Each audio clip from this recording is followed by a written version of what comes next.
గౌరవ ముఖ్యమంత్రి గారు ఒక్క నిమిషం ఎంతసేపు మాట్లాడినా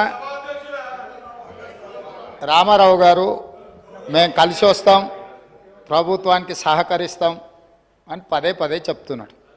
నేను వారికి ఒకటే సూచన చేస్తున్నా, మీరు కలిసి వస్తారా లేదా అనేది, అన్నం ఉడికిందా లేదా అనేది ఒక మెతుకుని బట్టి చూస్తే తెలుస్తుంది. ప్రతిపక్ష నాయకుడు సభలకే రాడు, వీళ్ళు కలిసి వస్తారని చెప్తే నమ్మేది ఎవరు అధ్యక్ష? నేను అందుకే వారికి సూచన చేస్తున్నా, వెనకాల ఉండే అక్కలు ఇక్కడ ఉండి చెప్పి ఇక్కడ ముంచి అక్కడికి తేలినరు. ఆ అక్కల మాటలు విన్నాడు అనుకో జూబ్లీ బస్ స్టాండ్లో కూర్చోవాల్సి వస్తుంది అధ్యక్ష. అందుకే అందుకే అందుకే అందుకే అధ్యక్ష,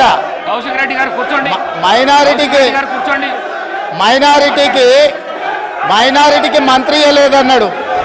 2014 నుంచి 2019 వరకు ఒక్క మహిళకు కూడా మంత్రి పదవి ఇవ్వలేదు అధ్యక్ష.